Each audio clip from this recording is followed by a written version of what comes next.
하나님의 말씀은 활력이 있습니다. 하나님의 말씀은 예리합니다. 좌우에 나선 어떤 금보다도 더 예리하고, 이 말씀은 날카롭기에 영과 혼과 관절과 골수를 찔러 쪼개기까지 합니다. 여러분, 하나님의 말씀에 권위를 둘 수 있기를 바랍니다. 하나님의 약속에 권위를 둘 수 있기를 바랍니다. 하나님의 말씀은 하나님의 약속이고, 하나님의 말씀은 하나님의 믿음이요 하나님의 확신입니다. 여러분, 내 확신에는 아무런 역사가 안 일어나. 하지만 하나님의 확신, 하나님의 믿음에는 이적과 기사와 표적이 나타나게 됩니다. 여러분, 하나님의 확신이 뭐라고요? 하나님의 확신, 방금 말씀했잖아요. 하나님의 확신이 하나님의 말씀이라고. 하나님의 말씀이 하나님의 확신이고, 하나님의 약속이 하나님의 확신이라고. 그건 하나님이 인정한단 말입니다. 그걸 내가 가지고 있을 때 거기에 역사가 일어나게 되는 겁니다. 하나님의 약속은 내가 쥐고 있을 때 그건 효력이 있는 겁니다. 하나님의 약속을 하나님이 갖고 있으면 아무런 효력이 없는 거예요. 하나님의 약속을 누가 쥐고 있으라고요? 내가 쥐고 있어야 돼요. 여러분, 내가 어음을 발행해서 그 내가 발행한 어음을 내가 쥐고 있으면 그 아무런 소용없는 거예요. 제가 발행한 어음을 여러분들이 쥐고 있으면 그거 써버리면 나는 결제를 해야 돼. 마찬가지입니다. 하나님의 약속이 바로 하나님의 말씀이 바로 하나님의 어음이란 말이에요. 무슨 말인지 아시겠습니까? 하나님의 어음을 내가 쥐고 있으면, 내가 써버리면 누가 책임져야 된다고? 부도 안 나는 어음이란 말이에요. 그것은 하나님의 말씀은 부도 나지 않는 하나님의 어음이다. 믿습니까? 오늘 하나님 말씀을 받을 때 그렇게 받으시기 바랍니다. 오늘 약속을 받는 것이고, 하나님의 확신을 받는 것이고, 하나님의 믿음을 받는 것이고, 그 하나님의 믿음을 내가 쥐고 있으면 거기에 이적이 일어나는 겁니다. 기적이 일어나는 겁니다. 하나님이 보정하시는 역사를 여러분들이 보게 되는 겁니다. 오늘 그렇게 말씀을 받으셔서 말씀의 주인공 될 수 있기를 예수 이름으로 축원합니다. 자, 오늘 저희의 본질할 차례죠. 맞습니까? 도대체 한 주 동안 쉬었더니만은 기억이 없습니까? 지난번에 하나님의 형상 다 했죠.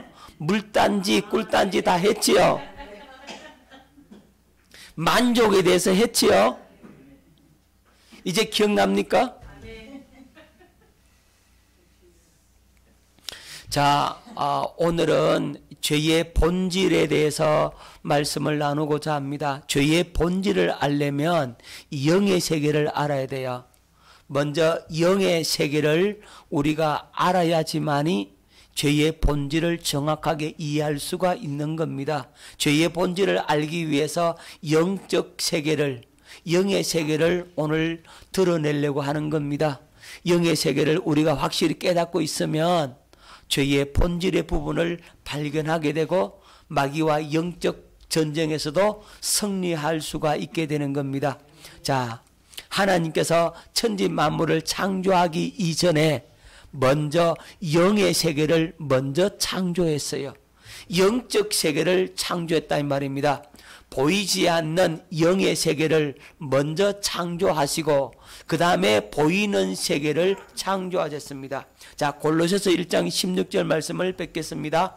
만물이 그에게서 창조되되 하늘과 땅에서 보이는 것들과 보이지 않는 것들과 혹은 왕권들이나 주권들이나 통치자들이나 권세들이나 만물이 다 그로 말미암고 그를 위하여 창조되었고. 할렐루야.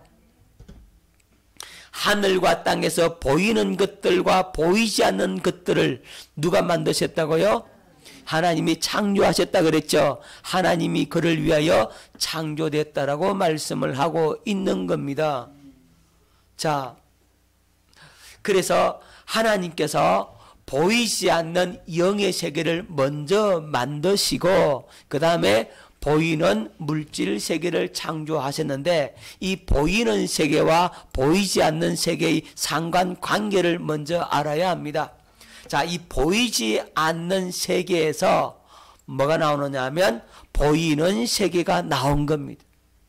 여러분, 우리 눈으로 보이는 이 세계, 하늘의 별과 달과 그 모든 우주와 그리고 이 지구에 있는 모든 산천 초목들, 이 보이는 모든 세계는 보이지 않는 세계에서 나왔습니다.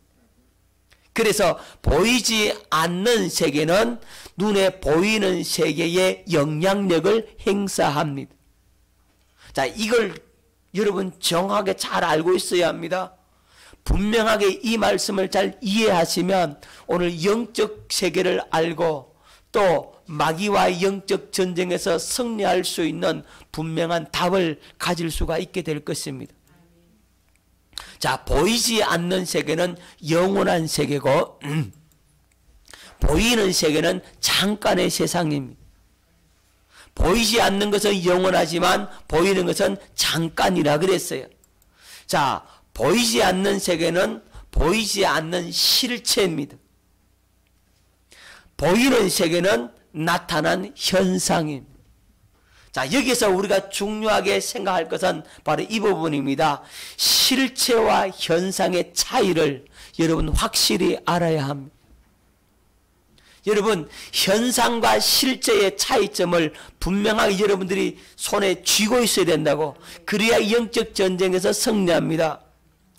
여러분, 나타난 현상, 이 현상과 실체는 어떤 차이가 있느냐? 여러분, 나타난 현상이 나타나려면 이건 보이지 않는 영적인 원인이 있기 때문이라는 겁니다.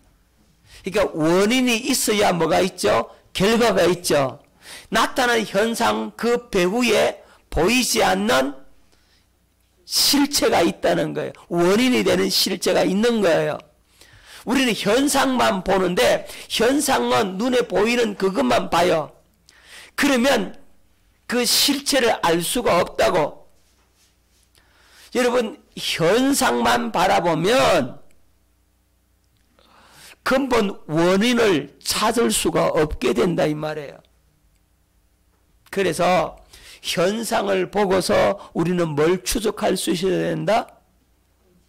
보이지 않는 실체, 원인이 되는 그 실체를 추적할 수 있어야 한다는 사실을 여러분 기억할 수 있기를 바랍니다. 그러니까 나타난 현상은 보이지 않는 실체 때문이라 하는 사실을 기억할 수 있기를 바랍니다. 자, 그 다음에 이 보이지 않는 세계, 이게 배후의 조정자고 보이는 세계는 드러난 주모자란 말이에요. 꼭 뭡니까? 예? 머리는 숨어버리고 없고, 예? 그죠? 꼬리만 보이잖아요. 꼬리만. 그죠? 꼬리만 보인다고 머리는 안 보여. 꼬리는 현상이고 머리는 실체란 말이죠. 그죠? 머리는 딱 감추는 거예요.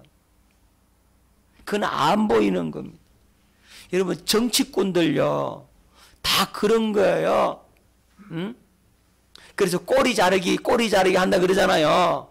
배후에 그 몸통 머리 되는 사람은 숨어보고 안 보이고 그건 없고 앞에서 일한 나타난 그 사람만 본단 말이죠. 영적인 세계도 마찬가지인 거예요. 딱 이 겉으로 드러난 이 현상만 보지 말고 이 현상이 일어날 수밖에 없었던 그 원인이 되는 배후의 실체, 보이지 않는 그 실체를 추적할 수 있어야만이 우리가 영의 세계를 바르게 이해할 수가 있는 겁니다. 여러분 기억하십시오. 나타나는 현상에 집중하지 말고 그 현상을 보고서 우리는 뭘 추적해라?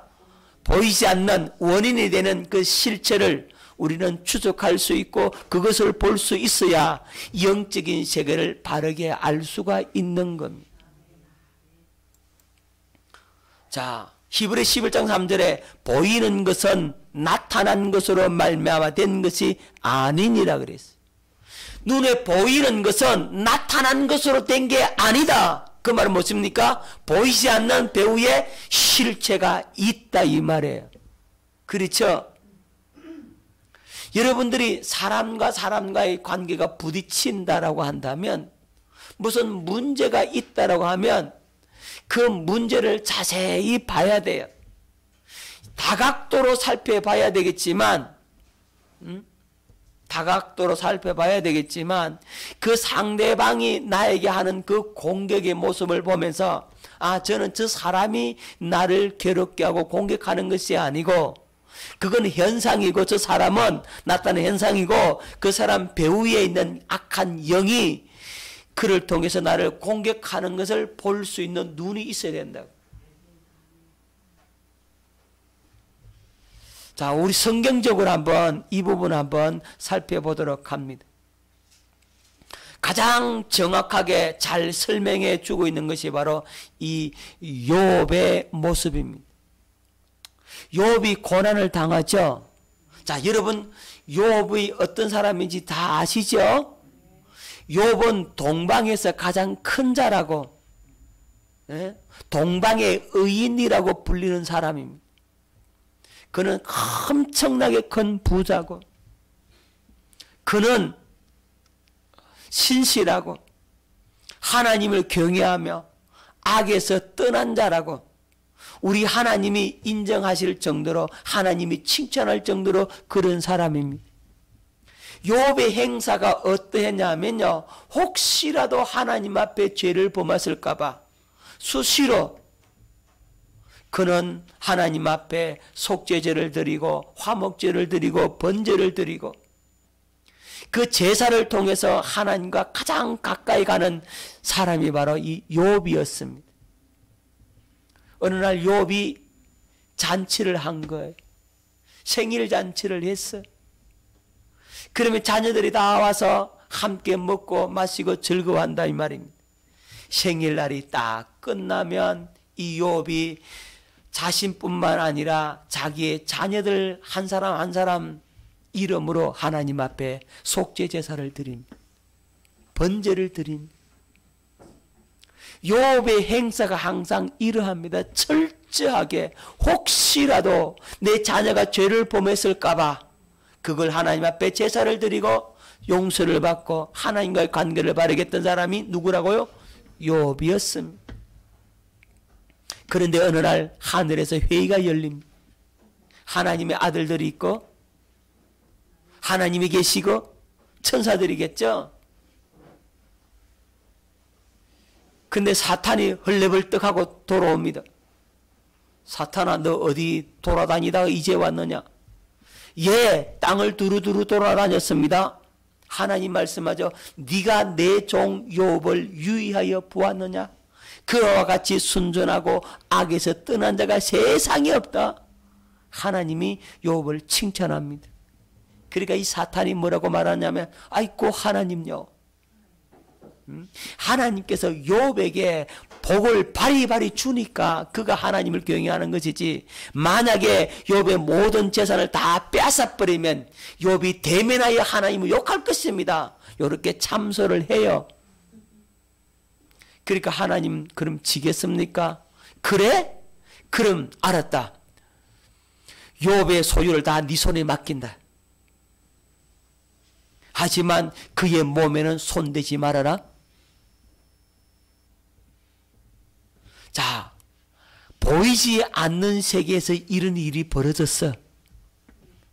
그러니까 보이는 세상에 어떤 일이 일어나느냐? 아, 갑자기 서바 사람이 나타나서 욥의 재산을 뺏어버린, 종을 죽입니다. 하늘에서 불이 내려와서 욥의 재산을 살라버립니다. 갈대아 사람이 갑자기 일어나서 욥의 재물을 뺏어버리고 욥의 종들을 죽입니다. 그리고 큰 바람이 불어서 모퉁이를 치매 집이 무너져서 그 집에 있던 욥의 자녀들이 한순간에 다 죽어버립니다. 자, 욥기 1장 14절로 19절 말씀 봅니다. 서바 사람이 갑자기 이르러 그것들을 빼앗고 칼로 종들을 죽였나이다. 나만 홀로 피하였으므로 주인께 아래로 왔나이다. 서바 사람이라 그랬죠. 그 다음 16절 하나님의 불이 하늘에서 떨어서 양과 종들을 살려버렸습니다. 그리고 17절에 갈대아 사람이 새 무리를 지어 갑자기 낙타에 달들어 그것을 빼앗았다 그랬어요. 칼로 종들을 죽였다 그랬어요. 그치 늘어져 큰 바람이 집 내 모퉁이를 치매 그 청년들 위에 무너짐으로 그들이 죽었나이다. 자, 서바 사람이 하나님의 불이 갈대아 사람이 큰 바람이 욥의 모든 재산을 다 빼앗았습니다. 그랬죠. 자, 서바 사람은 눈에 보이는 현상, 나타나는 현상은 서바 사람이고 나타나는 현상은 하나님의 불이고 나타나는 현상은 갈대아 사람이고 나타나는 현상은 큰 바람이 그랬어요. 하지만 그 배우의 실체는 누구였습니까? 그렇죠. 배우의 실체 누구라고요? 사탄이란 말이에요. 사탄이 그랬어요. 예. 사탄이 욥의 모든 것을 다 빼앗았습니다. 그랬죠. 서바 사람이 그랬어요. 물론 그랬죠. 그 나타난 현상이죠. 그 서바 사람 배후에 누가 역사했다는 거죠? 사탄이 역사했다. 하나님의 불이라고 했지만 하나님 불이 아니고 사탄이 그랬다 이 말이죠. 갈대아 사람이 한 것이 아니고 그 갈대아 사람 배후에 누가? 사탄이 그렇게 했다 이 말이에요. 자, 이 나타나는 현상과 배후의 이 실체의 관계를 여러분 확실히 알 수 있기를 바랍니다. 이거 알아야만이 영적인 전쟁에서 승리할 수가 있는 겁니다. 자, 예수님의 치유 사역도 마찬가지입니다. 예수님 나타나는 현상이 뭐냐면 눈 멀고 말 못하게 하는 현상이 나타나. 눈이 멀었어요. 앞을 못 봐요. 말도 못해요. 이게 현상이라. 그러면 이런 현상이 나타나게 된 원인이 뭘까요? 보이지 않는 실체가, 예? 배우의 실체가, 예, 귀신이란 말이죠. 이제 눈 멀고 말 못하게 하는 귀신이란 말이죠. 이 귀신이 이렇게 눈 멀고 말 못하게 만들어 버렸다. 이게 실체란 말이죠. 그러면 의사는 어떻게 하겠습니까? 눈 멀으니까 약 주겠죠. 또는 수술하겠죠. 현상만 보고 현상을 좋게 해보려고 하고 있죠. 그렇겠죠. 하지만 그렇게 해서는 근본적인 문제가 해결됩니까? 안 됩니까? 근본 원인이 어디에 있습니까? 지금 배우의 실체란 말이죠. 그래서 예수님은 어떻게 하느냐? 예수님은 자, 마태복음 12장 22절에 그때에 귀신 들려 눈 멀고 말 못하는 사람을 데리고 왔거늘 예수께서 고쳐주심에 그 말 못하는 사람이 말하며 보게 된지라. 자, 예수님은 어떻게 하셨느냐? 예수님은 고쳐주는데 어떻게 고쳐주느냐 하면 눈을 뜨게 하고 말하게 고쳤죠. 그죠? 어떻게 고칩니까? 그렇죠. 귀신을 쫓아버리는 겁니다. 귀신을 쫓아냈다. 즉 배우의 실체의 문제를 해결해 버렸다는 거죠. 그러니까 예수님께서 하나님의 성령을 힘입어 귀신을 쫓아냈어요. 그러니까 어떻게 되더라고요? 눈이 떠지더라고요. 말하게 되더라는 거죠. 여러분 잘 보십시오. 가정의 문제나 직장의 문제나 그런 여러 가지 문제가 발생을 하면 그건 그 배후에 누가 역사한다는 거예요? 그렇죠. 그 배후에 마귀가 그렇게 역사한다는 사실을 우리는 봐야 된다고. 그걸 볼 수 있어야 되는데 그거 못 보면 어떻게 됩니까? 지인다 이 말이에요. 왜 교회에 안 나오려고 하죠? 왜 새삼교회에 안 오려고 합니까? 왜 못 가게 하죠, 거기에?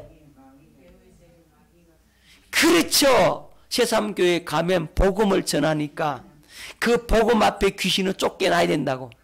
이 자기가 쫓겨나기가 싫으니까 아예 거기에 가지 마라. 못 가게 방해한단 말입니다. 그러면 어떻게 하면 되겠어요, 그 문제를?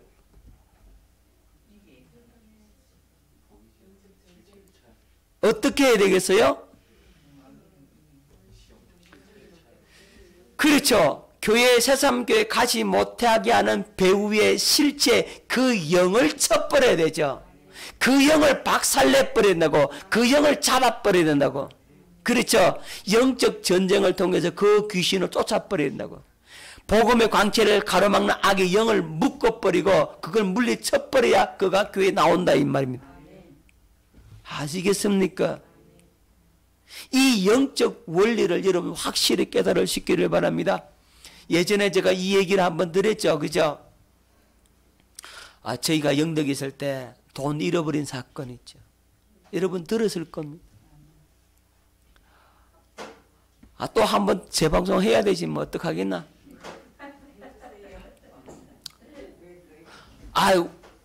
저희 돈도 아닌데요. 야, 그 도둑놈이 참 희한해요.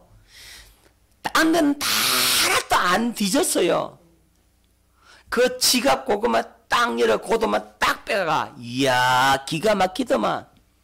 어찌 알고 귀신이 귀신같이 알고 그냥 그것만 딱.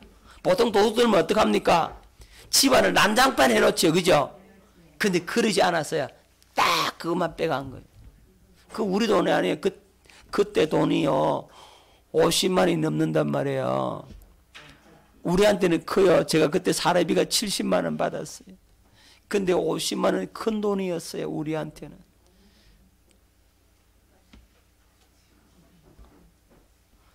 아마 몇십 년 전이니까 우리 사모가 장로님이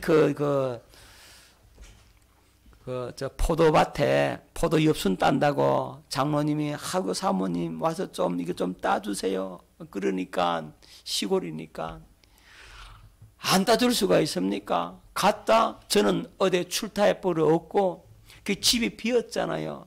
시골집 다 문 열어놓잖아요. 문 잠궈 놓고 안 다니잖아요. 그러니까 도둑이 와서 딱 그만 빼앗아 버린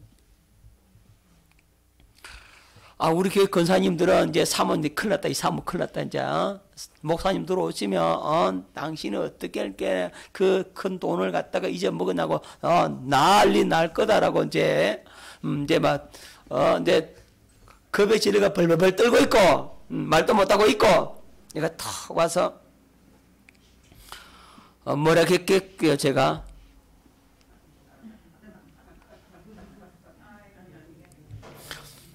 당신 말이야 뭐 한다고 집은 안 지키고 말이야 돈 잊어먹냐고 그렇게 책망 안 했어요.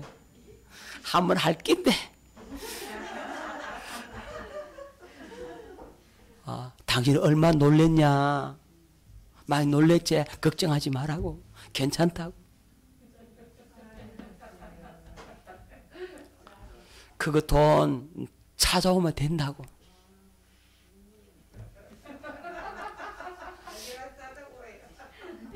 당신 어떻게 찾을 건데 당신 생각해봐라. 나타난 현상은 나는 돈을 잃어버렸어. 도둑이 돈을 훔쳐갔어요. 도둑 배후에 있는 마귀가 훔쳐갔어요. 이제 아시겠습니까? 나타나는 현상은 도둑이 돈을 훔쳐간 게 아니고 도둑 배후에 있는 마귀가 돈을 훔쳐간 거란 말이죠. 하지만 나는 도둑은 못 잡아. 도둑은 못 잡는데 도둑 배후에 있는 마귀는 잡을 수 있다 이 말이에요. 할렐루야.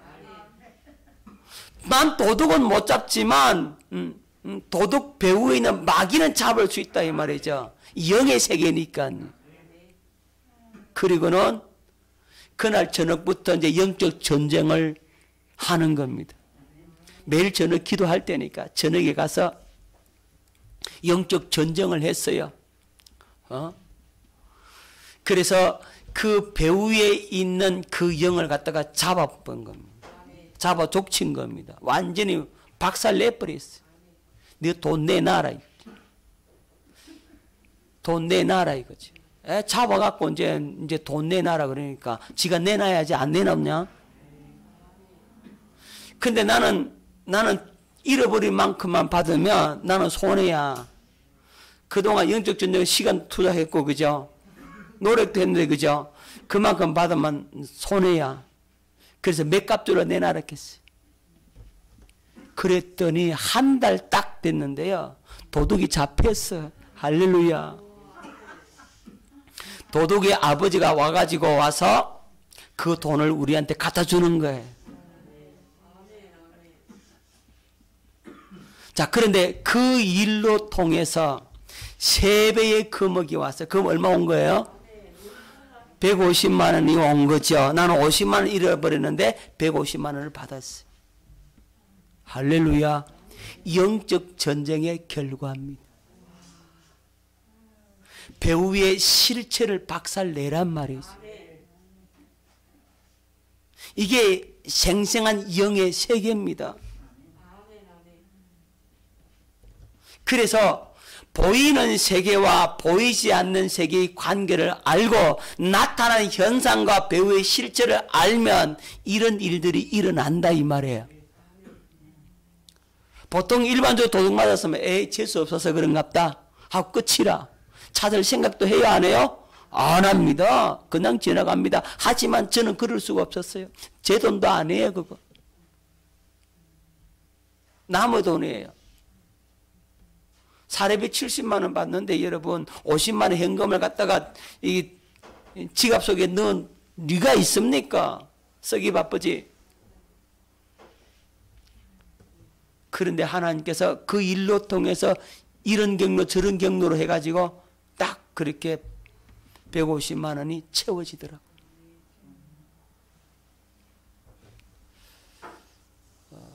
기억하십시다. 영의 세계를 알면 이런 역사도 일어난다. 자, 마태복음 12장 28절에 그러나 내가 하나님의 성령을 힘입어 귀신을 쫓아내는 것이면 하나님의 나라가 이미 너희에게 임하였느니라. 하나님의 성령을 힘입어 귀신을 쫓아내니까 뭐 침 맞고 약 먹고 안 하고 수술 안 했는데도 눈이 떠지더라 이거죠. 말을 하더라 이거죠. 예수님은 영의 세계를 분명히 아시고 보이지 않는 그 실체 영의 세력을 결박하고 쫓아내버린 겁니다. 그러면 나타나는 현상이 좋아진다는 사실을 여러분 기억할 수 있기를 바랍니다. 자, 그럼 구체적으로 영적 전쟁을 어떻게 해야 되느냐 그건 나중에 말씀드리도록 하고 그건 수차례 많이 말씀을 드렸기 때문에 여러분들이 이미 알고 있으리라 믿습니다. 자, 오늘 영의 세계를 좀 더 봐야 되니까 천사에 대해서 보도록 합니다. 자, 히브리서 1장 7절 시작. 또 천사들에 관하여는 그의 천사들을 바람으로 그의 사역자들을 불꽃으로 삼으시느니라 하셨으되. 자, 영적 존재에 있어서 세 영적 존재가 있습니다. 자, 세 영적 존재가 있는데 보이지 않는 영적 존재가 있고 보이는 영적 존재가 있어요. 자, 보이지 않는 영적 존재는 뭘까요? 예, 하나님과 천사는 보이지 않는 영적 존재입니다. 자, 하나님도 영적 존재인데 보이는 영적 존재는 사람이에요. 사람은 보이는 영적인 존재입니다. 자, 하나님은 절대자여 초월자여 선한 분이죠. 그렇죠? 하나님은 절대자여 초월자여 창조주이십니다. 창조의 근본이 있습니다. 존재의 근원 되시는 분이 있습니다. 이분이 모든 보이는 세계와 보이지 않는 세계, 천사도 사람도 창조하셨습니다. 자, 천사는 두 종류로 나눠집니다. 선한 천사와 타락한 천사로 나눠지는 겁니다. 선한 천사도 인격체고 천국에서 주님과 함께 거하시고, 타락한 천사는 인격체입니다. 하지만 그는 지옥 불구덩이에 떨어질 운명입니다. 자, 사람도 두 가지로 나눠지죠. 사람은 성도와 비성도, 예수 믿는 자와 안 믿는 자, 신자와 불신자로 나눠집니다. 이것도 인격체죠, 그죠? 신자든 불신자든 인격체입니다. 하지만 믿음의 사람들은 영생을 얻어 천국에 가지만, 믿지 않는 자는 영벌을 받아서 어디 간다? 지옥에 간다. 자, 새 영적 존재를 아시고, 여러분 기억해야 될 건 뭐냐면, 이 천사는 히브리서 1장 14절의 말씀대로 부리는 영이라 그랬어요. 구원 얻을 후사를 위하여 섬기라고 보내셨습니다. 자, 그러면 여러분 보세요. 사람이 높아요, 천사가 높아요? 이제 확실히 아시죠? 사람이 더 높습니다. 천사는요, 종의 영이에요. 종의 영. 무슨 영? 종의 영. 하나님의 종이라고. 우리는요, 그렇죠. 아들의 영이죠. 그러면 아들이 높아요, 종이 높아요? 아들이 높죠. 그런데 여러분 성경에 보니까 사람이 천사한테 벌벌 떨더라고.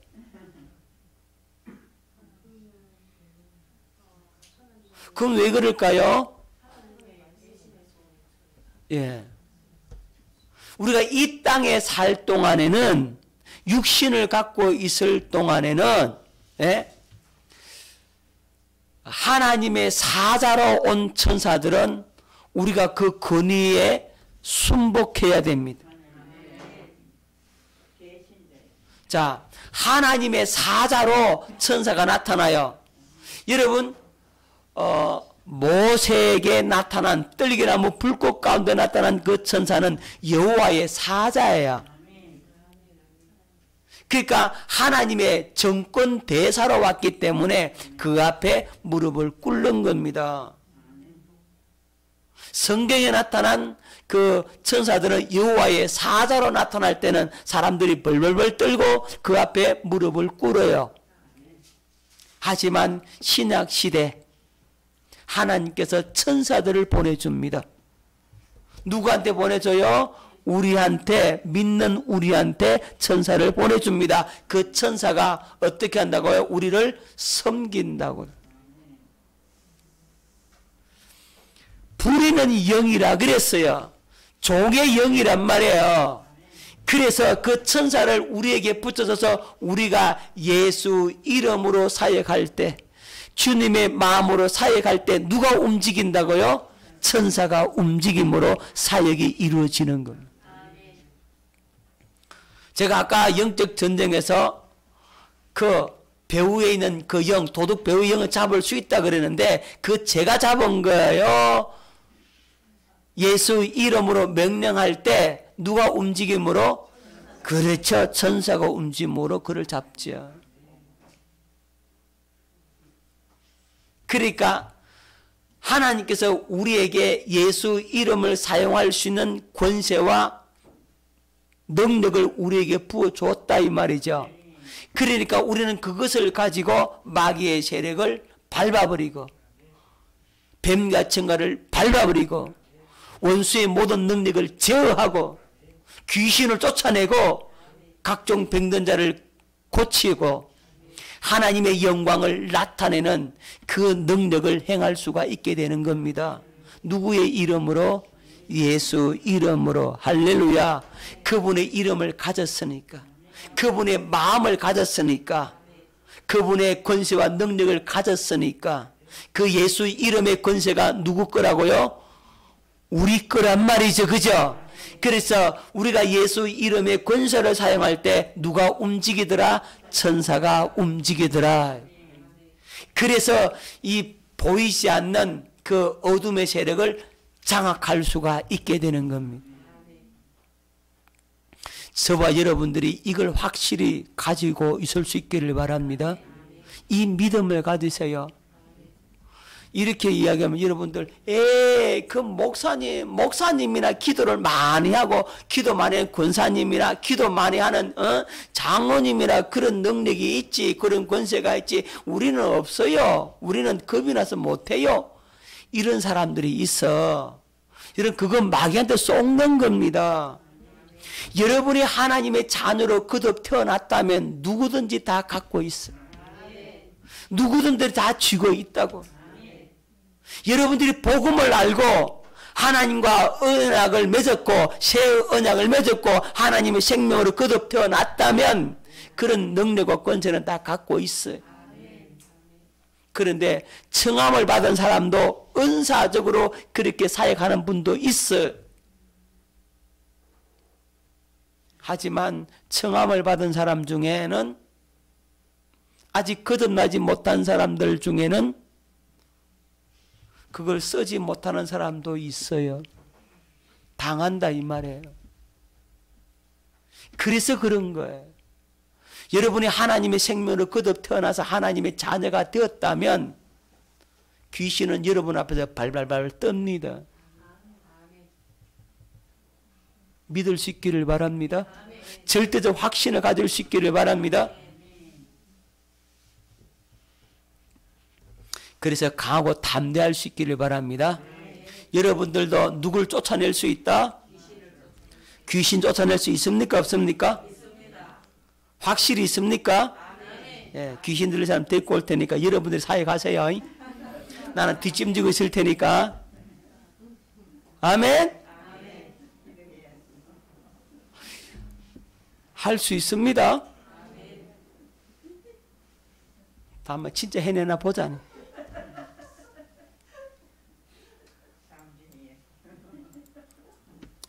자, 천사장.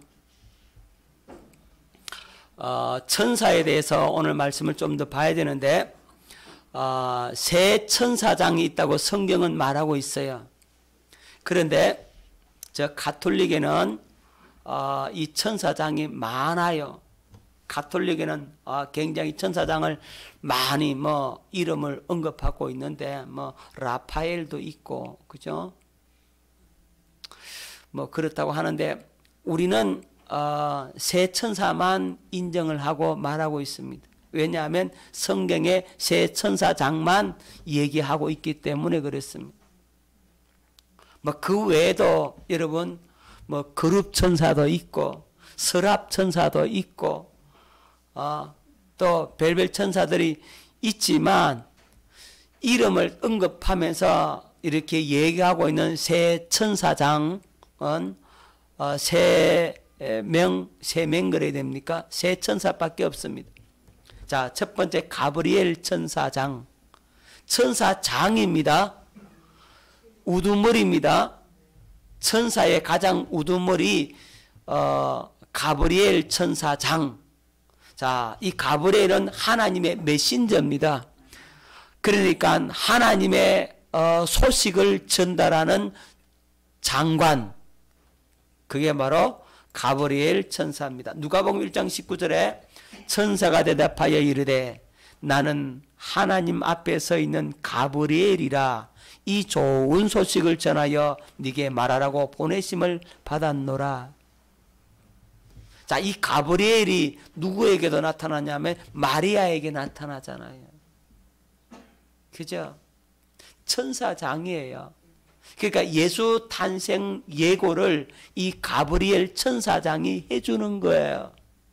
하나님의 소식을 전해주는 장관 가브리엘 천사장. 두 번째 미가엘이 있는데 이 미가엘은 군대 장관입니다. 말하자면 사령관이라고 국방부 장관 요즘 말로 하면 자 계시록 12장 7절 하늘에 전쟁이 있으니 미가엘과 그의 사자들이 용과 더불어 싸울세 용과 그의 사자들도 싸우나. 그러니까 미가엘은 군대 장관, 요즘 말로 하면 국방부 장관쯤 되는 겁니다. 군 통수권이란 말이죠. 군을 움직일 수 있는 통수권자, 바로 이 미가엘 천사장입니다. 자, 하늘의 천사들이 얼마나 많은지 12군단 더 된다 그랬어요. 12군단 더 되는 천사들이 있다고요. 천군 천사 만만 천천히요 만만의 그 천사들이 있다 이 말이에요. 어마어마하게 숫자가 많아요. 자, 그를 통솔하고 그를 움직이는 장관이 미가엘 천사장입니다. 그리고 세 번째 루시엘 천사장인데, 이 루시엘 천사장은 찬양과 경배, 음악, 문화, 예술을 담당했던 천사장이 바로 루시엘, 빛의 천사. 그러니까 가장 아름답고 그리고 하나님께서 가장 지위를 높여준 천사장이 바로 루시엘 천사장입니다. 자, 에스겔 28장 13절에 네가 옛적에 하나님의 동산 에덴에 있어서, 자, 동산 어디 있었다고요? 에덴에 있었다 그랬어요. 여기 동산 에덴은 하나님께서 창조하신 이 지구상에 있는 그 에덴 동산을 말씀하는 게 아닙니다. 영적 세계에 보이지 않는 하늘의 에덴을 말하는 거예요. 보이지 않는 에덴 동산을 얘기하는 거예요. 아시겠죠?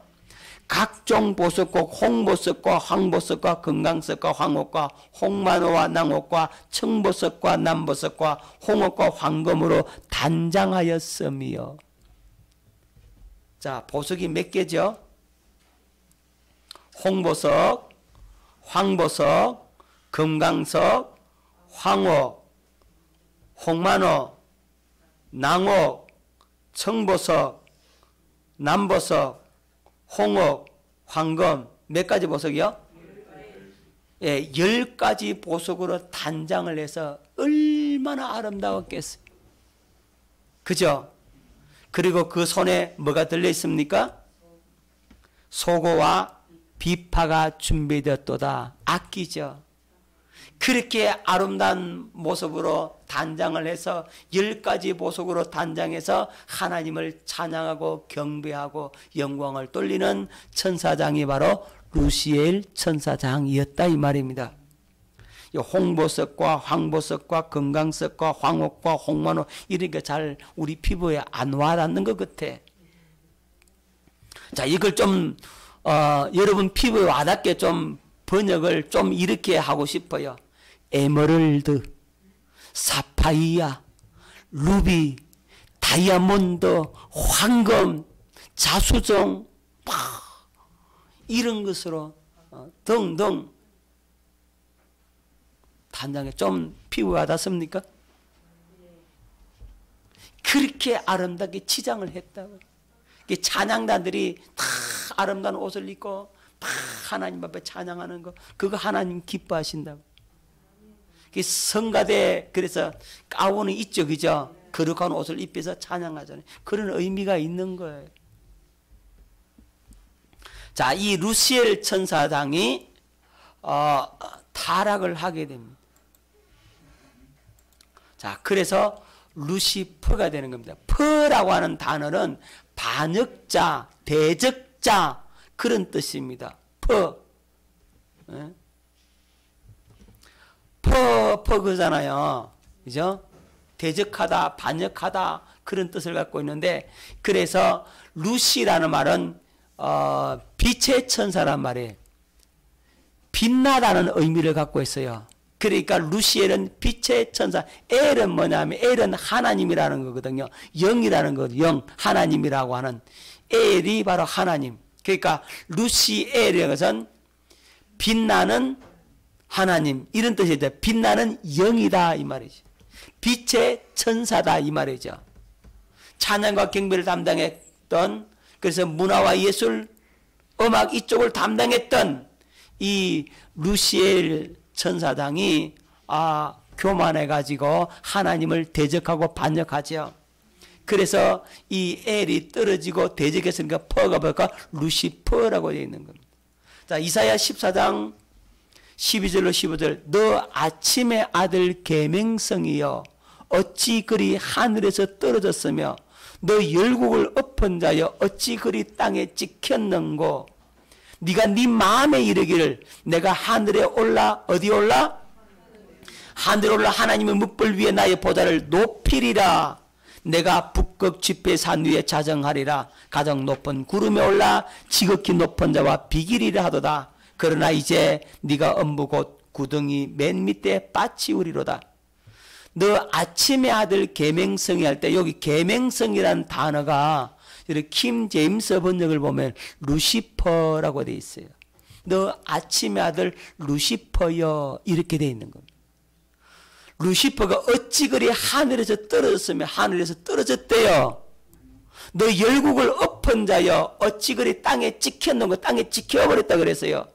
왜 찍혔어요? 네가 네 마음에 이르기를 내가 하늘에 올라 하나님의 뭇별 위에 나의 보좌를 높이리라. 하나님 자리를 넘봤어. 하나님 자리에 오르려고 했어. 내가 북극 지폐 산 위에 좌정하리라. 가장 높은 구름에 올라. 가장 높은 구름 누구죠?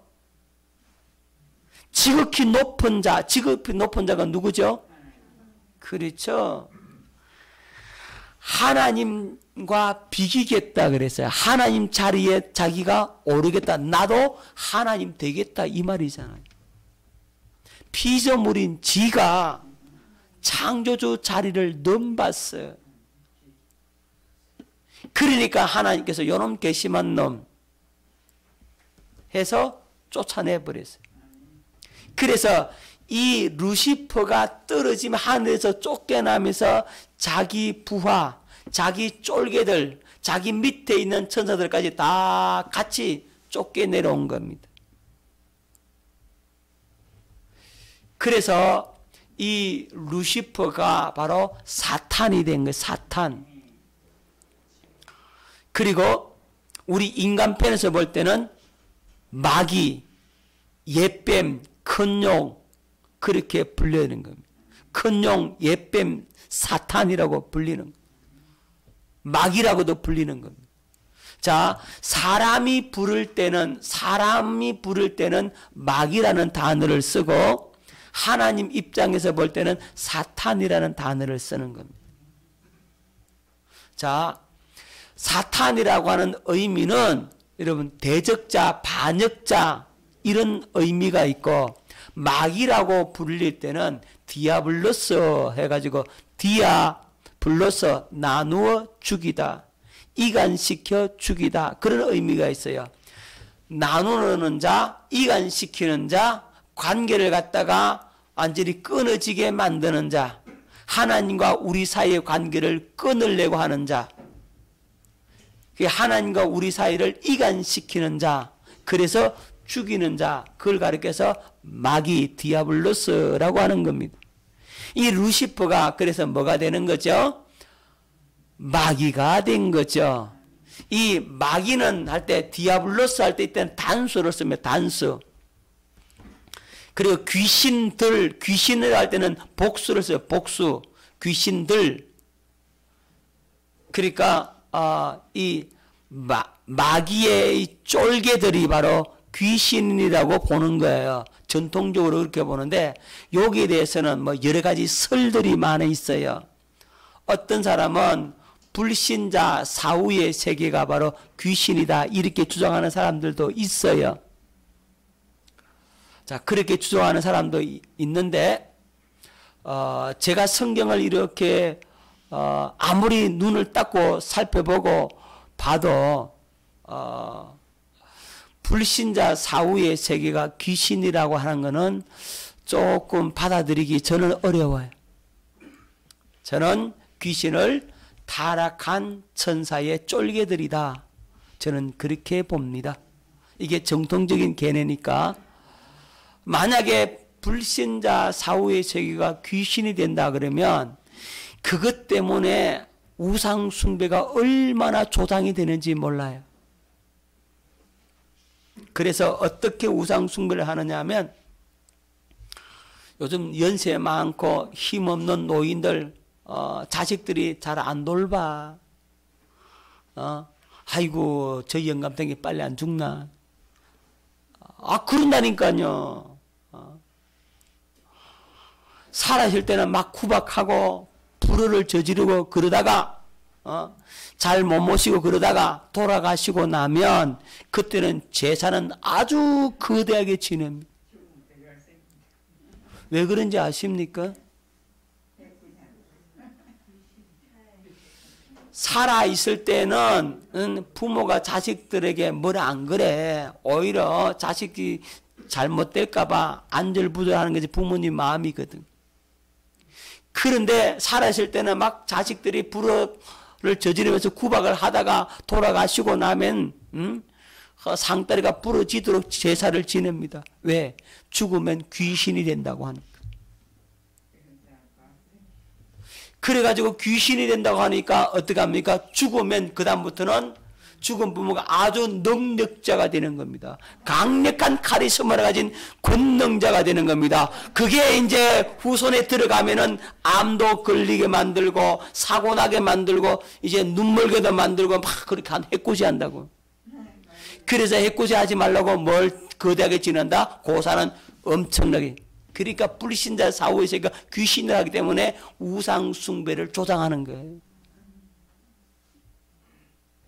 그리고 혹자는 귀신 쫓아내면서 네 누구냐 그러니까 내가 네 애비다.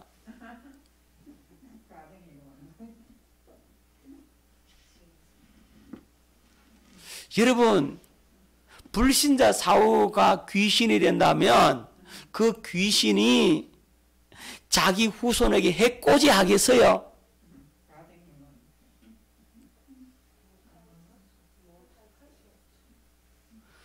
여러분 해코지 하겠냐고. 그게 상식으로 맞아요?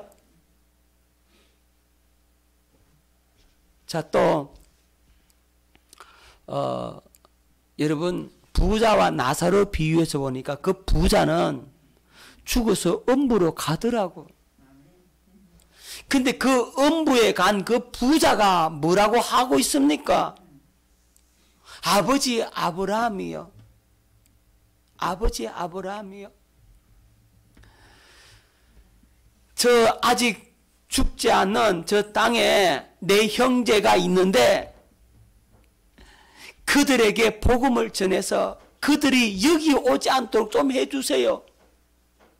자기 형제가 음부에 오지 않도록 그 불구덩이에 오지 않게 해달라고 기도하고 있는 사람이 바로 그들의 형제라고.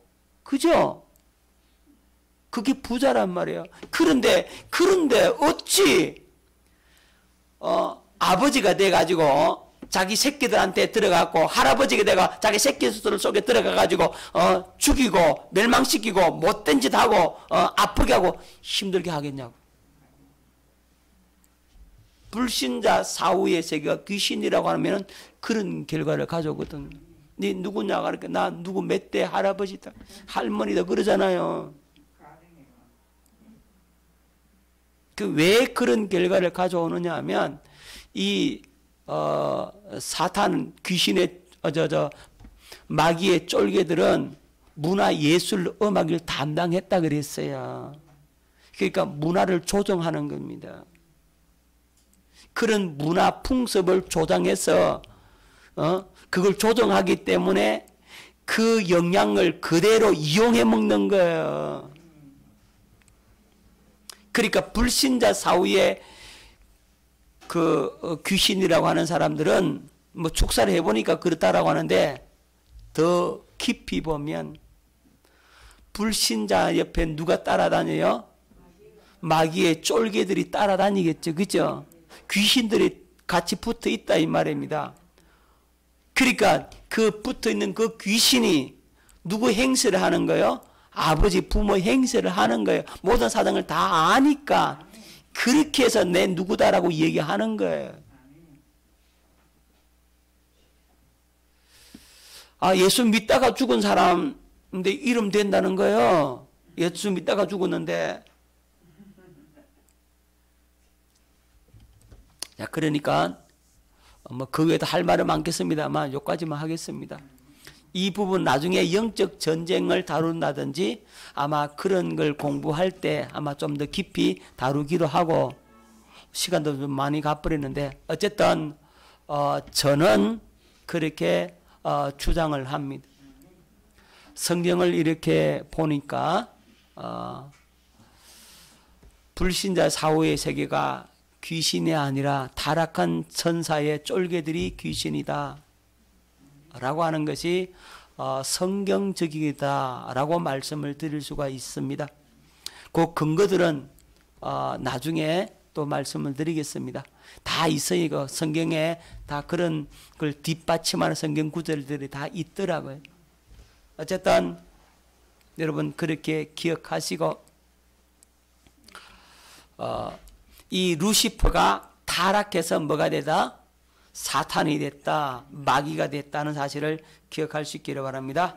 자, 에스겔 28장 14절에 너는 기름 부음을 받는 덧는 거룹이며 내가 너를 시험해 네가 하나님의 성산에 있어서 화강석 사이에 왕래하였었도다. 네가 시험을 받던 날로부터 네 모든 길에 완전하더니 마침내 불의가 드러났도다.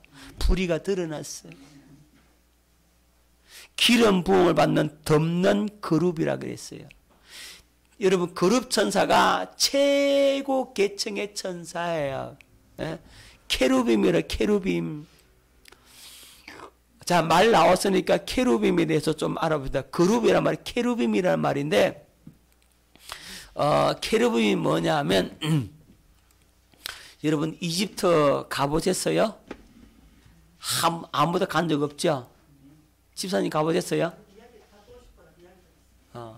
그 이집트 가면 스핑크스라고 있어요. 피라미드 앞에 그 스핑크스. 자, 스핑크스가 어떻게 생겼어요? 예, 머리는 사람, 밑에는 사자 이렇게 돼 있죠. 그게 케루빔의 일종이에요. 자, 케루빔이 뭐냐면 성경에 보면 이런 표현들이 많이 있어요. 여러분 이 땅에 존재하는 모든 동물들 중에 가장 강력한 것들만 모으면 이렇게 되는 겁니다.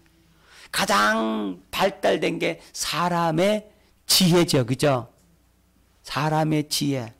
그 다음에 소의 힘, 사자의 용맹함, 그리고 독수리의 날개. 그죠? 그러니까 사람, 그 다음에 소의 힘, 그 다음에 사자의 용맹함, 독수리의 날개. 이걸 다 훔쳤다고 생각해 보세요. 네? 그걸 다 훔쳤어요. 자, 그걸 가리켜서 케루빔이라고 하는 겁니다. 여러분, 솔로몬 성전의 지성소 안에 케루빔 천사가 딱 두 개 이렇게 있죠. 새겨난 거 있죠. 케루빔이에요. 그룹 천사.